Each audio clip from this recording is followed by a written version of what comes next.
Guys, it's your girl Key, and I'm back with another video. And today we're gonna be talking about Monday Night Raw. Now, Monday Night Raw started off pretty haterish. You know, they opened it up with Drew McIntyre, which he did his big one on SmackDown. You can't even take that away from him because nobody was expecting him to do that. I mean, I'm sure some people was expecting him to do that, but I was not expecting him to do that. I think maybe my mind was elsewhere because I'm thinking that that was the White Six, which I said. And of course, he came to talk about his spoils, and I was taking CM Punk's bracelet that had both AJ Lee's name and his dog Larry. Now, CM Punk is a man that, if you talk about, you was talking about him praying on his downfall, and then he got his lick back. But you talk about his family now. You know he's gonna clap back. You know he's gonna say something to you. And honestly, if Drew McIntyre ends up being in the Money in the Bank, your chances of getting that briefcase is like slim to none because CM Punk don't play. You're gonna pay for it, honestly, and I'm just seeing them leading that up to SummerSlam, which I'm very excited for. And it was kind of crazy to me that the crowd started chanting for Larry instead of AJ freaking Lee. What, if not the best, one of our best Divas championship. But that's neither here nor there.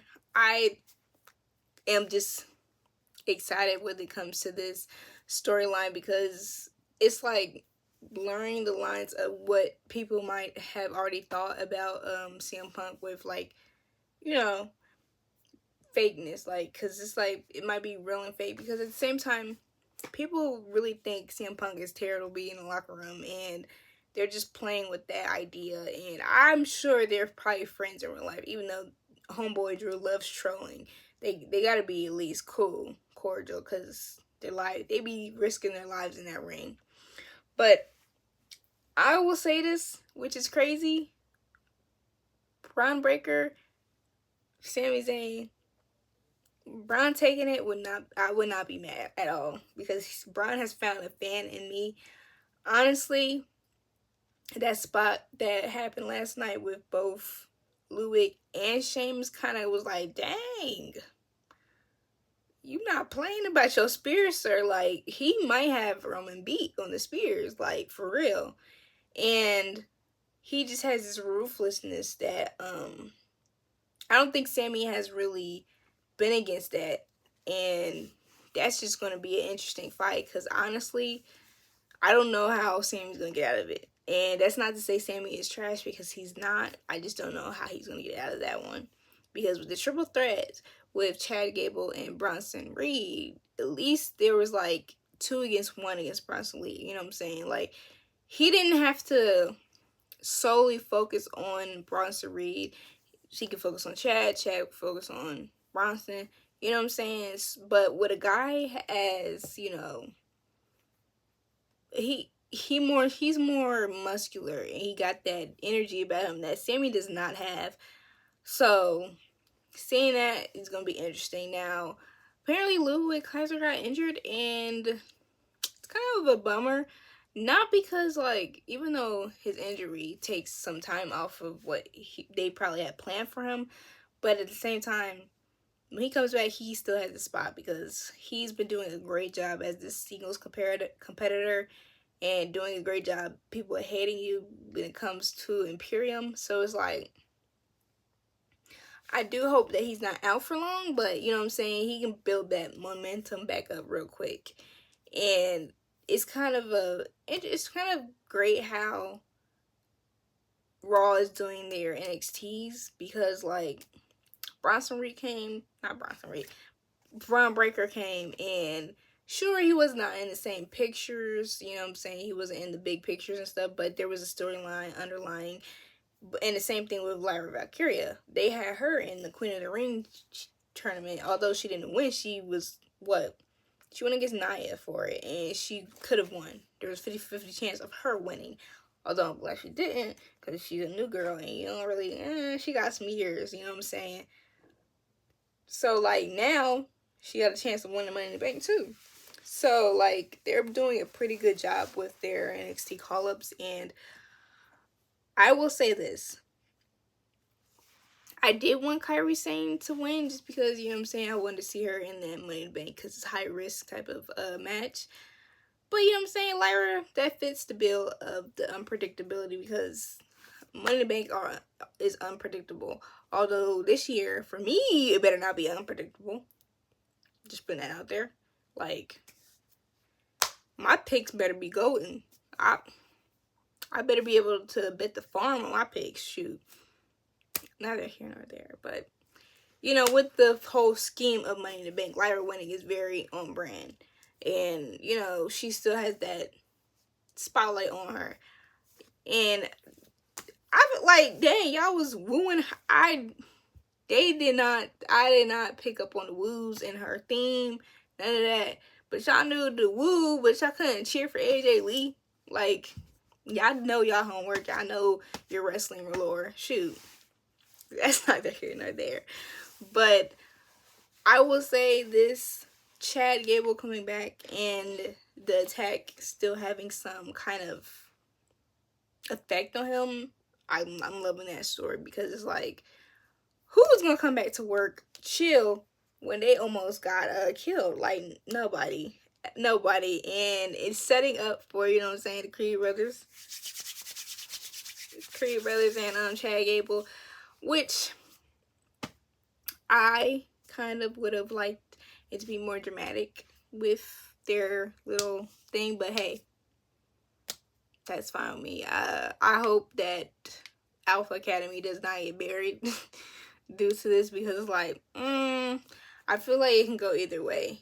Him asking, Chad Gable asking them for forgiveness and them saying, nah, we good. Well, except Maxine, but for him asking for forgiveness and they said, nah, I'm wondering if that means that's going to be a closed book, which I have no problem with because they wasn't really they weren't adding too much.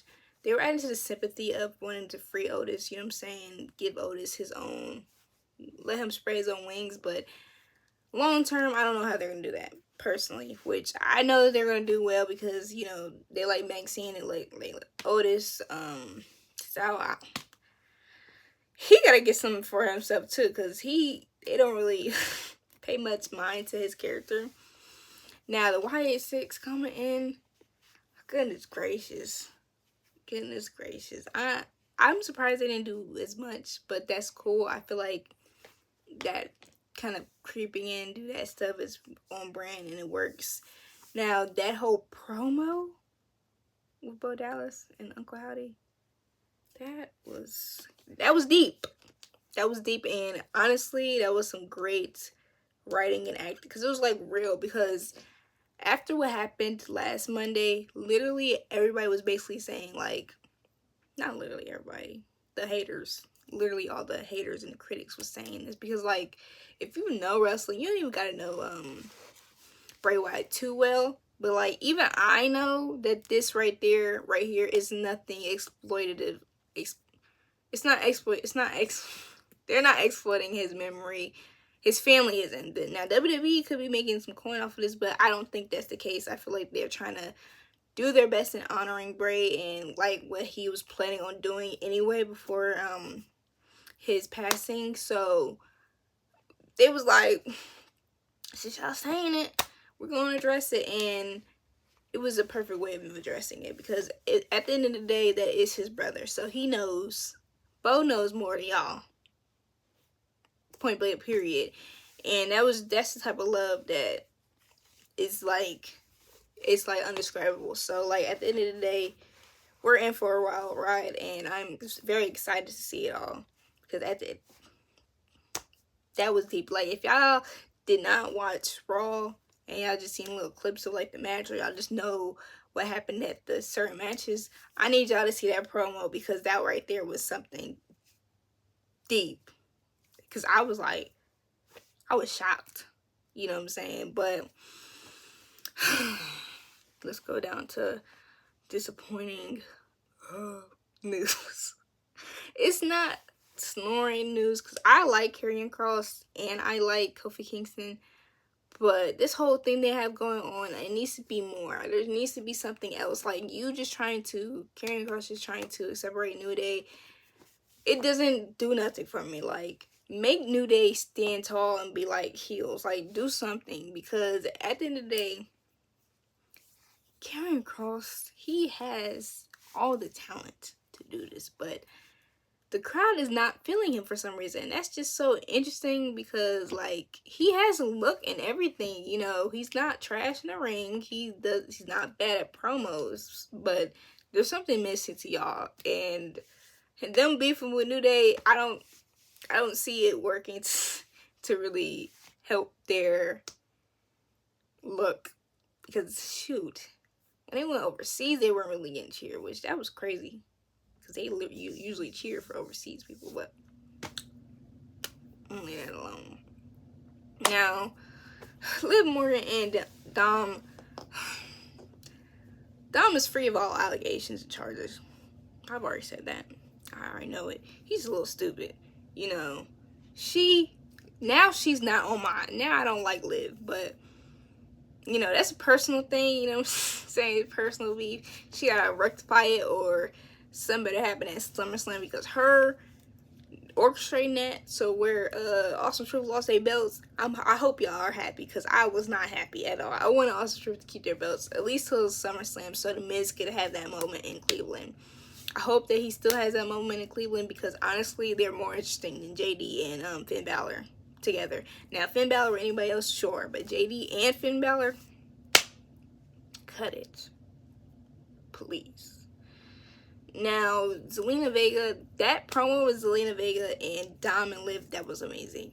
I do think, hold on, I know that this is a running gag that we're doing, but y'all need to start letting Dom talk. Like, there will be so much more flowing in the promos if y'all let him talk.